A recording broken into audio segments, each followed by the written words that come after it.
All right. Ready? Yep. Welcome back, everyone, to our newest series, Table Talk. We're so excited to have you guys here. Table Talk is all about helping real estate agents grow their business, even in today's market. So we have a couple different topics. Actually, we have a very popular topic, which is online lead follow-up. Yep, we do. So if you don't know me by now, my name is Andrew Lake. I am the co-owner and managing partner here at Greystone Realty. And to my right and to your left is...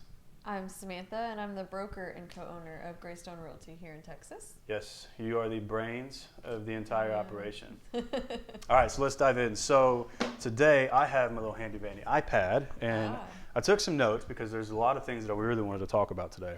Okay. So our topic is online lead follow-up. Yes, and so I think, before we get into this, there's a lot of misconceptions going around that online leads suck, right?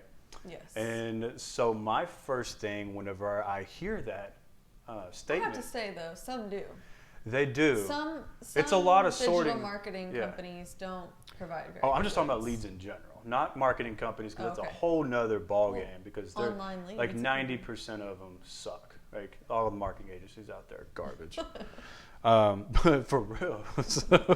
But besides Goldstone, those people are good. Anyways, so I'll have to say this though. When people tell me that online leads suck, like what's the first thing that comes to mind is, or the first thing that comes to my mind when I ask them is like, okay, that's great. How is your follow-up? Yeah. Right? What is your follow-up like? What does your systems and processes look like? Because, for sure. Could it be that your follow-up just sucks? Yeah. And so I think 90% of the time it is. Yeah, and we're going to go through some staggering statistics too that kind of show, what follow-up looks like in our industry, and it's not to your surprise, but it's actually horrendous. Yeah. And I would challenge anybody out there who says online leads suck. I want to know on average how many times you contact that lead with calling, texting, and emailing, and how many times you do that. What is your follow-up processes as far as once they become unresponsive? Well, and even if you do get in contact them, are you just getting rid of them if they're not ready to buy tomorrow? Yep. Yeah, and so we'll talk about this too when it comes to expectations, but I always tell people, especially agents who sign up for our lead program at our brokerage, is you need to have the proper expectations, because we run our own ads. Like we have our own digital marketing agency that our agents get to take advantage of, right? Basically for free. And then we'll manage their ad campaigns for them and all that good stuff. But so one thing I like to tell them is like, look, like this is not some like big corporate company of a marketing agency that's just taking your money and be like great for it, like, or have fun. It's more of like the expectation is to build your business and build your pipeline for the future. Right. Like as soon as that very first day you turn those ads on, don't expect a closing in the next 30 days. No. Like that's not how this works. No. And I think I even said it in the last episode, but what you do today, you'll probably won't see rewards for until 90 days from now. Exactly. So that kind of goes the same with, online leads. You may get leads, every single day, but they're not probably closing in the next 30 days. Right. Maybe 90 days, you'll get a closing. Yep. But yeah. So what would you tell people though that, so we're recording this in 2023, early January 2023, right? So what would you tell people, like at the state of the economy, right? A lot of people are pulling back. I just don't think that's the right answer when it comes to marketing. I think if you have the ability, you should be pumping more money in, and you should be having more conversations with people, because it is becoming a little bit more difficult to close a transaction. Yeah. I mean, I say for right now in the real estate industry, it's, back to basics. Yeah. If you can pay for marketing, pay for it. Get your name out there. You want to go out there, talk to as many people as you can. Get your name out. What did you do in the beginning? Go out there and network with people. Go out there and meet people. Do things in your community and talk to people. Get leads online and have conversations with those people. Even if they're not ready to buy now, that you're setting yourself up a pipeline for 6 months down the road. Or, Yeah, exactly. So. And going back to, since this topic is all about online lead generation, if you guys don't have the means to pay a digital marketing company, I'm not talking about these stupid lead sources or these lead companies you see online that say I'll pay you to close my deals. All that's junk. None of that's real. If it seems too good to be true, it is. So I would advise finding a digital marketing company who's going to work directly with you one-on-one inside your ad accounts, right? Inside your Google pay-per-click account, inside your Facebook account, inside, all of your YouTube stuff. So if you find a company that's going to work with your image and your brand, not running leads and round robbing them to all these, random agents that paid initiation fee, that's all garbage. So I would advise researching and finding a company that can do that for you.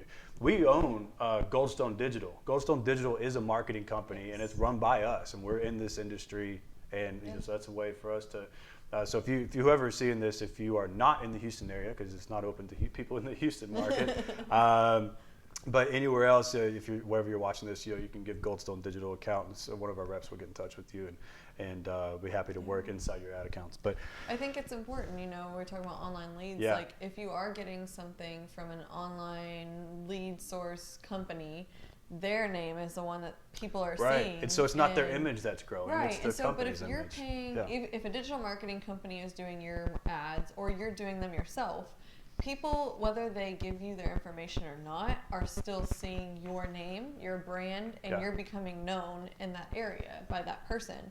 Whether they've given you their information or not, they are recognizing you when they see your ads over and over. Yep. So even though you're paying for these ads and you may not be getting leads from hundreds of people or however, you're still getting some leads. Yeah. The other people who aren't submitting their information are still getting to know you and your brand.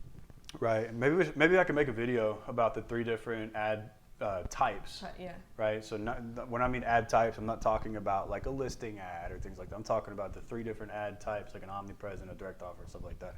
Yeah. So maybe I could make one of those. So that was going to lead me to my next thing, was like, if you can't afford it, right, then you should be learning how to do this on your own.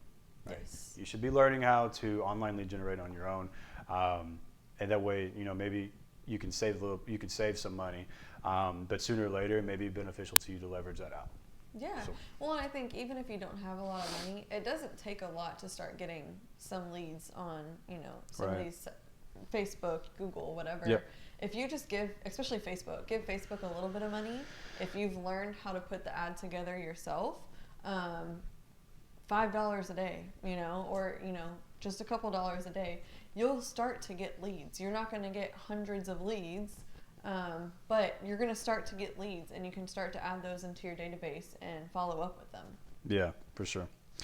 I'll make a video on different ads, and we'll give it to them. So we can go ahead and move forward with our topic for today is the follow-up, not generating leads, but actually following up with them.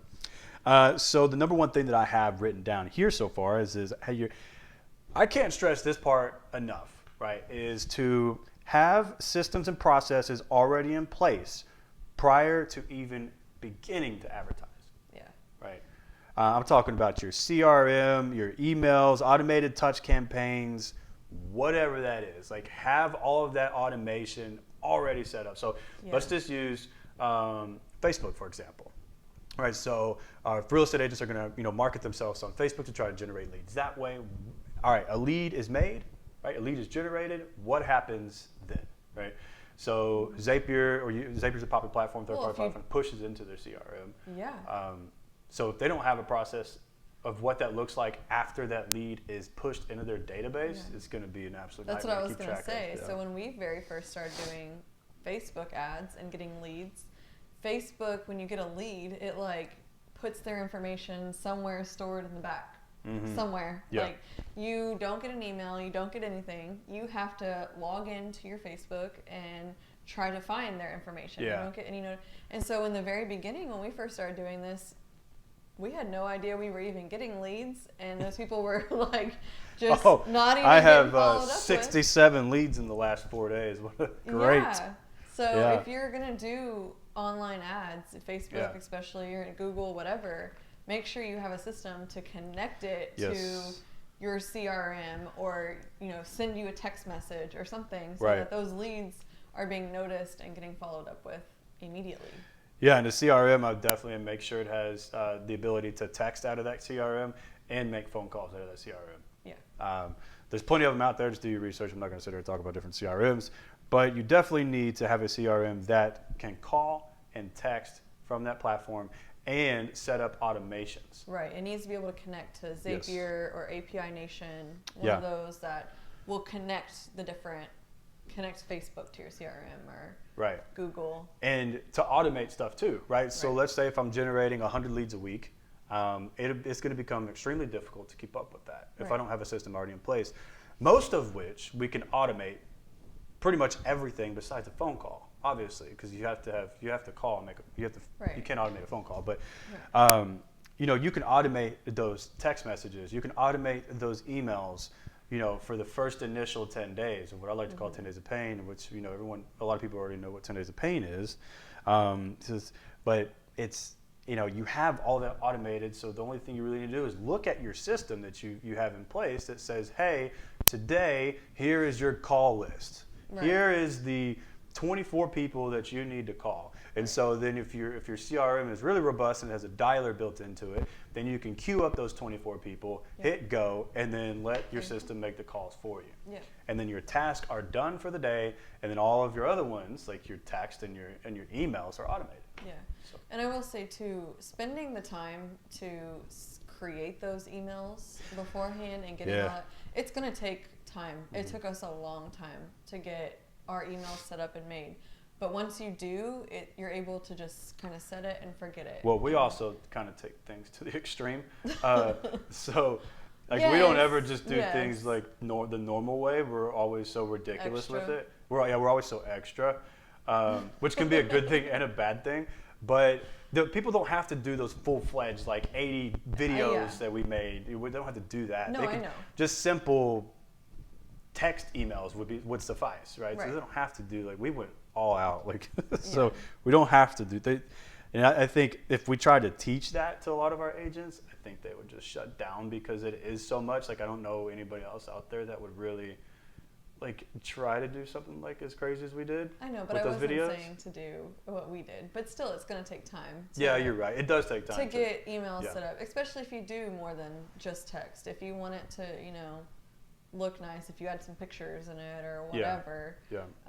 Even just the text, it's going to take time coming up with all the emails that you want to send and getting them set up in the order and what you want it to say. Right, and each text and email is going to be relevant to whatever ad that the lead responded to. Right. So that's important for them to know as well.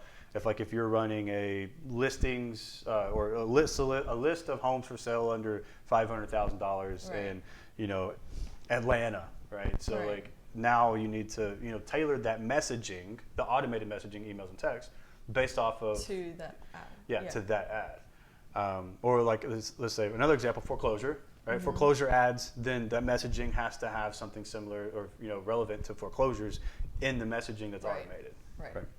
So the biggest mistake that agents make is not having the system in place. And so whenever they start to run ads, they say they suck, right? Facebook leads suck, YouTube leads suck, Google leads suck. When in actuality, your follow-up sucks. So let's just be real with it.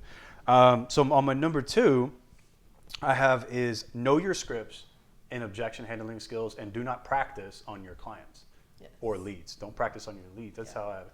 Again, I mean, you can only be as good as just role playing with, let's say you and I role playing.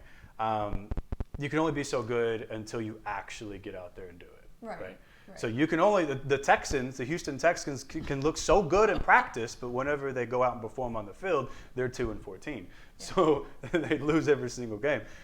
So that's a good one right there. So you don't actually know how you're going to perform, but at least you've practiced and you're building muscle memory. Right. I think that the practice and role playing with someone is important, and maybe multiple people. So maybe first you start out with your spouse or someone who you feel comfortable with, you know, practicing those conversations. Then maybe you can call an accountability partner. Maybe it's another agent that you're friends with or something, and randomly call them or tell them to randomly call you and have a pretend conversation that you would have with one of these leads. Maybe it's a coach. Maybe you have a real estate coach or your broker or someone who you can reach out to and call, or have them call you and practice those with. And those are going to be probably a little bit more authentic, because then they can call you not at a set time, but just randomly. Just tell them call you whenever, and like, you know, have a whatever conversation. Let them pick the topic, so you can practice how to respond to those. Right. And this is all going to be depending on the certain ad that you're running. But the biggest objection that you're going to hear when you're running online, or when you're running ads, online leads, is I'm just looking. Right? That is the biggest objection, the most common objection that you will, 90% of the time, those people are going to say, I'm just looking. And it's up to you to figure out how you're going to break that initial consumer barrier, break those walls down, and get them to carry a conversation with you. Right. And so one of the ways that we do it is I respond after they say, I'm just looking. I say, that's fantastic. I'm always looking just as well. I love to see what's out there. What part of town are you most interested in? Right? And then they just go on and on and on and talk about their different criteria. Sometimes I wouldn't have, sometimes I won't even have to say another word for the next 5 minutes, and they'll tell me their whole life story. But if I would have just said, okay, thanks, let me know if you need any help, click. Then you would have, you wouldn't have gotten any information. I think that initial barrier is so important to break through, because consumers, even us, like we're trained today, we get sales calls 24/7. And we're just trained today. We're trained today for the very first thing we answer a phone number that we don't know. Not interested. Not interested. Not interested. Not interested. No, I'm good for the 700th time. I already have a preferred lender that I work with, right? So, and I think that's how most of these people, like your leads that you get, that's how most of them are. Like, oh, I'm not interested. I'm just looking, or whatever. Right. They use that. They say that as an excuse, a reason to get off the phone. They don't, they don't want to, sit and have a conversation right then and there, or whatever. Yeah. But chances are, if they are looking at homes, they're like submitting something to get information about a house, even if they're not interested for right then, like they're not actually actively out looking at houses, it's a thought in their mind for some time in the future. They may not buy today, 6 months from now, or even a year from now, but they will buy eventually, and I will make sure that I am the agent that's in front of them. Yeah. And as long as you stay in touch and you continue your follow-up, make your calls. Yep. Which brings me to the next point here, which is the importance of 10 days of pain. Yeah. So I know this really isn't, your area of expertise when it comes to this stuff. This is more of us. But I've talked about it so much with you. We've collaborated so many different times. So 10 days of pain, for those of you who may not know what 10 days of pain is, 10 days of pain is when a lead comes in, you are going to call them instantly, and you are going to call, you are going to text, and you are going to email them at least, that means that 3 times. You're going to do that for 10 straight days, every single day for 10 straight days. You might think that's overkill, which it could be, but there's a very scientific reasoning behind 10 days of pain. I know it's annoying, but I'll tell you, Jason, our ISA, usually gets in touch with somebody by like the 7th phone call. About the 6th or 7th phone call is when he typically gets in touch with somebody, and then he'll transfer the lead over to the team. So, but the 10 days of pain is there's a reason and a method to the madness, right? Because that lead came into your database, and the typical sales cycle for a consumer, the moment that they want to buy or they want to sell, comes into their mind. The moment that comes into their mind, it's typically about 18 months, right? So I would say 12 to 18 months before they actually get to the closing table and sign those documents to close on that home and find the file funds, right? So that's typically the sales cycle. So 10 days of pain is designed to get you in front of that person, because we have no idea where they are in that sales cycle. We don't have a clue. Right. We don't know where they're at. We don't know if they're month 9. We don't know if they're month 1 and we're the first agent they've ever submitted their information to. We don't have a clue. Yeah.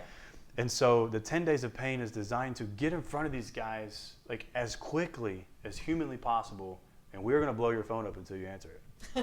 This is how it is. Like, you submit your information to me, you better answer the phone, because we will not stop calling you until you tell us to go kick rocks, or you tell us you're interested. I mean, one of the two is going to happen. And eventually they will answer, because they're going to start to recognize the phone number. They're going to be like, man, this person won't stop calling me. Yeah, they'll answer eventually. They're going to eventually answer. Yeah. Whether it's a phone call, a text message, an email, whatever. Jason, RSA, has even had so many different times. He's already completed the 10 days of pain, right? But then after that, if they're non-responsive, we have a graveyard folder. Right. And so what they'll do, every month, in the middle of the month, he'll call them. And, he still emails them. And then every now and then he'll get somebody to answer the phone. Like, oh, hey, Jason, I've been getting your text. I've been getting your emails. And, I've been meaning to respond, but I've just been so busy. And then, boom, the lead is resurrected. And then he's transferred an appointment over to the team. Yeah. So let's go over.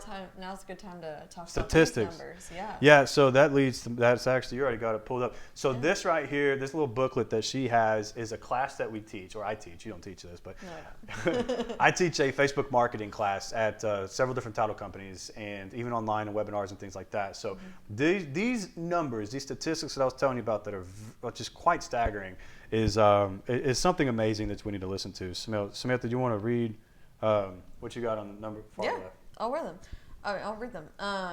So 2%, only 2% of sales are made during the first call.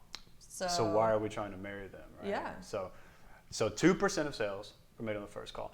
You may be asking yourself, well, sales is, real estate sales is the thing. So this right here is, this data was pulled for just sales jobs in general, right? This wasn't specifically real estate.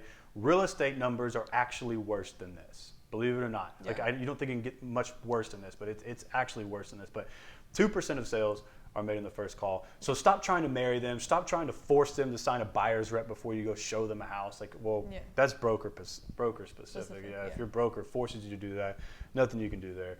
But I just personally, I don't like forcing people to sign a buyer's rep if it's the first conversation I've ever had with them. Well, I think also you can say too that 2% of sales are made during the first call. 2% or maybe less of people are going to answer that first call or are going to say, yes, I want to go see a property. That's good, yeah. Or 2% actually schedule the appointment on the first call. Right. That's how we can take that one. Yeah. What's the next one? Next one is 95% of all leads are reached by the 6th call. What's the next one? 44% of agents give up after one call. What's the last one? This one? We'll go back to the last one. 95% of all leads are reached by the 6th call. So 95% of all leads are reached by the 6th call. And how many people give up after? 44. Almost half of the agents give up after one call. So almost half of the agents, which I told you this was a sales in general. It's even worse for real estate agents. More than half actually, but these statistics that I pulled, almost half of all sales give up at the very first call. Yeah. But 95% of all people are reached by. So 95% are reached by the 6th call. Yeah. But 92% of agents give up after 4 calls. So they're still giving up before a majority of people answer. So 92% of all agents give up after 4 calls. Yeah. So nearly every single one of them give up. It's not calling more than 4 times. Calling more than 4 times. And the numbers say when is a prospect typically reached? 95%. Almost every prospect is reached by the 6th call. Mm-hmm. But 92% or more give up after the 4th. Yeah. That's insane. Yep. Only 8% of salespeople follow up more than 5 times. Yeah, after the 92. Be the 8%. Yeah, be the 8%. And the last one, what is that one? That one was... So there's a 40% higher conversion rate for prospects that receive text messages than those who don't. Yeah, exactly. So if you're texting and calling, you're going to have a higher conversion rate. 10 days of pain, multiple channels of marketing, which is text, call, email, leave a voicemail, don't leave a voicemail, whatever. Especially in today's day and age, text messages, people want to know things instantly, and so I think calls, a lot of people won't answer their phone because they don't know who's on the phone, they don't want to talk, whatever. Right. But if you send a text message and you're instantly kind of giving them some information, telling them who you are, they're more likely going to answer the phone because they already kind of know what to expect. Right. So everyone just heard those statistics. Yeah. That's insanely ridiculous. Yeah. So I'll ask all of you guys that are listening again, is it possible that your follow-up just sucks? Maybe. Or do just every online lead in the world sucks? Which one is it both? I don't know. But I can almost... some online leads do. Oh yeah, absolutely. And there's some people who are rude. Absolutely, but you could 110% build $1 million business from online lead generation. Absolutely. 110%. All right. So what do you do? You'll like this one, Samantha, since you yelled at me when we first started doing this. What do you do with non-responsive leads? Don't delete them. Don't delete them. I didn't delete any. Yes, you did. Andrew doesn't like clutter, and so even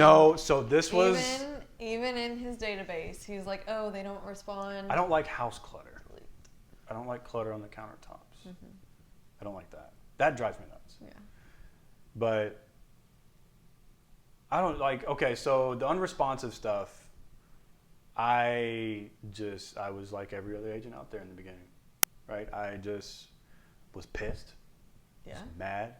People wouldn't answer the phone, right? You also probably just didn't know any better, you know? Well, yeah, that's true. I didn't have a coach guiding me. Yeah. Didn't have a video like this to watch or an audio podcast to listen to like this. Nobody trained me on what to do. I mean, you kind of were yelling at me, don't delete them. Yeah. But I still did. Yeah. If they weren't ready to buy, you were like... And then we had to burn our whole business down and start over. From scratch. So, don't delete them. Yeah, and so... Why? Well, we touched on it a little bit ago. So what do you do with your non-responsive leads, right? Well, I touched on it a second ago with my ISAs. You know, when a lead becomes unresponsive after 10 days of paying, don't delete them. Put them into a folder. Tag it as like a graveyard lead. Like tag them in your CRM. You'll tag them as graveyard, right? And then... or your smart list or whatever CRM system you're using, Follow Up Boss or whatever, you can make these lists, right? And then at the middle of every single month, you just have your ISAs or you yourself go through this list and you dial them. Yep. You spend that time. So if you have 500 leads in the graveyard, you queue up all 500 and you let that dialer go to town and you sit there and you call them. Yep. And remember when I said Jason did that, and there was that one that was like, oh, maybe I need to call you. Also, that happens all the time. Yeah, and also keep them on email campaigns. Keep them on a drip campaign. So we're talking a little bit ago about how we went all out with our email campaign. So we designed 40 buyer email campaigns, 40 seller email campaigns, and every single one of these are a video that we recorded regarding certain topics when it comes to buying and selling. Right. Then we made an email and MailChimp with every single one of those. Yes. And then we uploaded those videos onto YouTube, linked it all to YouTube, and then we put those videos into our WordPress website. Correct. Then we made a blog for each of the videos on the WordPress website. We did a lot. We went all out. So we were creating SEO, which we knew these videos probably weren't going to get too much SEO. This was strictly for follow-ups. Right. So we knew we were going to get a ton of like organic search from it. It was literally strictly for our workflow. Yeah. But it has brought in a lot of organic, believe it or not. It really has. A lot of organic consumers landing on our page because they're trying to do their research, and then so happens we land on ours. And we've gotten subscribers and views on YouTube from random people who just found it. Yeah. But again, not too much, but it wasn't designed that way for that purpose. Yeah. It was strictly for our workflow for these online leads. Yeah. Which, if you wanted to check out those videos, you can go to YouTube, and you go to the Lake Team TX. Search that is our. I don't even know if we made a handle yet. Yes. So YouTube just recently updated that. So if you search YouTube, it's YouTube/the Lake Team TX, and it should be on there. Yeah, there's just some videos we recorded like several years ago. That, or it should be there now, I guess. I don't know. Yeah. I don't know if you ever uploaded They're all them. there. All right, cool. So don't delete your graveyard leads. Contact them once a month, and then whenever you have a good conversation with them, tag them as resurrected. Boom. Now they're in your warm leads folder, hot leads folder, or whatever. Okay, so responsive leads. Now, this is probably a question we get a lot too. Is like, what do you do with responsive leads?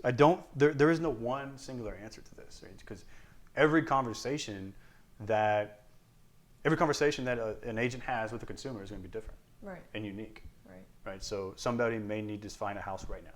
Some may need to find a house. Sort them by timeline.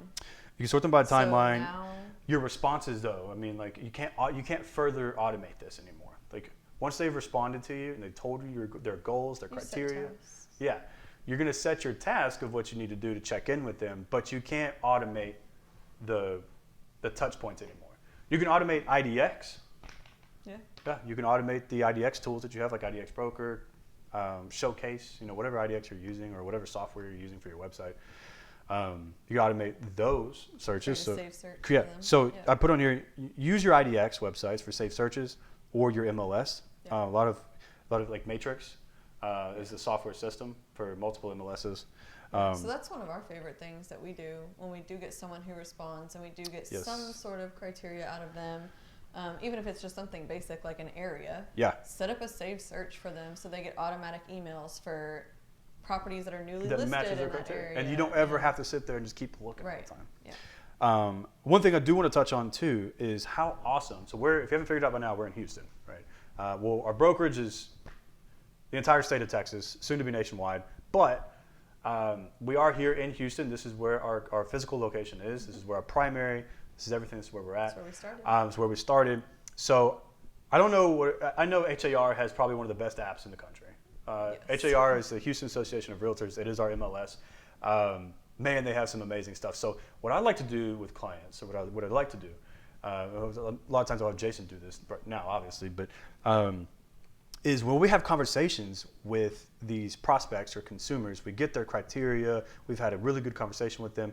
What I'll then do is, because we pay for platinum with HAR, and so what I'll then do is I will invite them as a customer or a client on the HAR app. Right. And then when they accept that invite, then I can collaborate with them one-on-one through the app. And for every single property that they look at for forever until they remove me, they physically go in and try to figure out how to remove me as their agent. Every property that they look at from now on will have my information on it, not the listing agent's information, which is super cool. Right? So they can ghost me, and because whatever reason, after like 60 days, right? Maybe they just had an emergency or just didn't want to buy a house for another 60 days, and then maybe I just forgot to follow up with them, right? And then they hop on HAR and they see a house that they like. Well, rather than calling the listing agent, my name's on it. So it's a win-win. This is fantastic. But you don't want to let their prospects slip through the cracks like that. You obviously want to keep in touch with them, figure out what their goals are, what it is. It's also really good for with your clients. You're able to share properties with them directly through the app. Yes, it makes things so much easier. And see properties that they like. So when anytime they heart a property, you can see those. So you can get a better idea of what they like and are looking for. So it's better than just for just those purposes. There's a lot of other features as well. I just really like that one. Yeah, I know. But anyways, it's great because whenever I can create a long list on the app itself, send it to the client through the app, and then they can give me a thumbs up and they can give me a thumbs down. Right. And so they give me a thumbs down, I just remove it and delete it. Right. I don't have to. They don't see it ever again. But and then when they give me the thumbs up, so if I'm sending them 40 properties that match their criteria, then if they start giving me a bunch of thumbs up on a lot of them, right, then I know it gives me a real better understanding of what type of property that they're really interested in looking at. Right. Rather than I actually have a visual cue of what it is that they're looking for. Right. Okay, so next thing I have on here is talking about expectations. So expectations with online leads. We did touch on that a little bit. Expectations is like, don't. I feel like don't have high expectations sometimes. It'd be like that sometimes. Yeah, and don't. You gotta let things roll off your shoulder, because there's a lot of people who are really rude. I know, like Andrew, his love language is words of affirmation. Why are you telling the public that? Because he doesn't do well whenever people are say mean things, even though it's not like they don't know him. I get so mad. He'll be done for the day. I just want to jump through the phone and I'll hold back. I'll hold back. But I get mad. Like I cannot stand it when somebody's disrespectful and rude to me, and I don't know. It's just so it's hard. Maybe it's the hood in me. I don't know. I just can't. I can't do it. I think just expect that. Like expect that not everybody's gonna be super friendly and nice and welcoming. Some people are very rude and they are. Well, then, they're but on the other side of the phone. you do have some really good conversations with people. Yes. Which makes up Don't for get me it. wrong. Yeah. Which really does make up for those crappy conversations you've had with some others. Yeah. And there are other ways to generate leads online, like let's say the webinars that we do. Right. Right. Because they see you. Right. And so they trust you. Right. So your conversations are much better. Absolutely. With those guys. So there's Absolutely. multiple ways to do this rather than just Right. running a lead magnet campaign, which is Yes. typically where you'll get your crappy responses and stuff. Yeah. But also the expectations of when to have a sale. Yeah. Right. Yes, it could happen. The moment you turn an ad Immediately. on in 30 days, you close, or you get a cash buyer and close it to it. It could, It could. but it's not typical. Right. I would say, on average, I mean, you could be out there showing property left and right all day long to a bunch of these people.